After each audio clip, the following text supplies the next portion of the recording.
If your blood sugars feel harder to manage than they used to, especially at night with sleep or during stress, I want you to hear this first. It may not be something you're doing wrong. For many women with type 1 diabetes in midlife, what's changing isn't your effort. It's your hormones. So if you are currently taking progesterone and blood sugar is feeling harder to manage lately, here is why this matters now. As we age, progesterone is often one of the first hormones to decline, sometimes years before menopause. This often happens quietly, without warning, and without explanation from doctors. For women with type 1 diabetes, that decline can change how insulin works in the body. So here is what progesterone actually does. In simple terms, non-medical language, progesterone plays a role in sleep quality and staying asleep, calming the nervous system, and it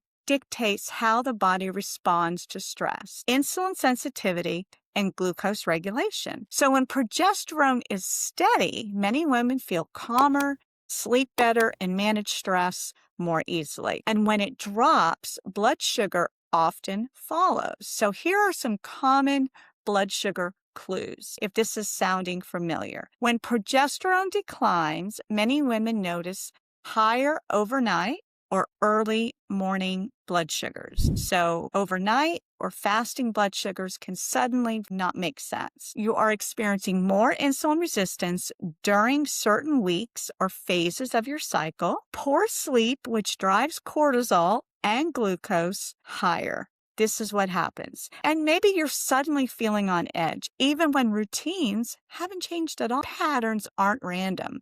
They're hormonal. And here's an important nuance that maybe you're not aware of or the doctor hasn't mentioned. Progesterone is not a one-size-fits-all hormone. The real world complexity. So this is a nuance that we are often not even told.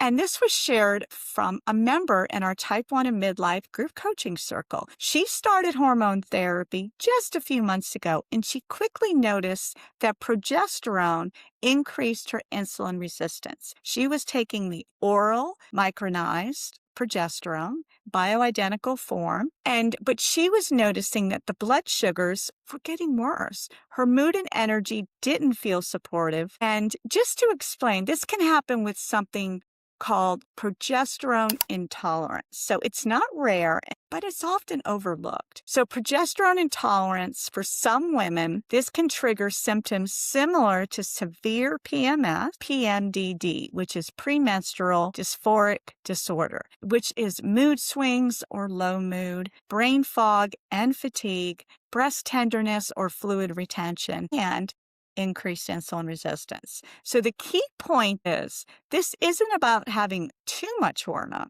It's about how the brain, the liver, and the nervous system is processing it. And this is seen more often with women, like I was mentioning, with a history of PMDD, a sensitivity to synthetic progestins, often used in birth control pills. And just to reframe this is a very individualized care, and that is the goal. So some women thrive with progesterone. Others need a different form, a different dose, or a different delivery method, or a non-hormonal approach. And for women with type 1 diabetes, hormone therapy works best when symptoms, not assumptions, guide decisions for you and your practitioner. Blood sugar patterns are valuable feedback, not a problem to ignore.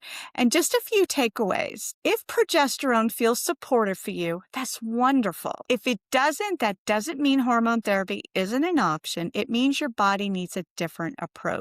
So I encourage curiosity, tracking, and advocating for what you truly need now. Your body is giving you information. Learning how to listen is where confidence comes back. And if you want more content like this, be sure to subscribe to my channel. I share simple, honest conversations about hormones, blood sugar, and living well with type 1 diabetes in midlife and beyond, because you shouldn't have to figure this out alone.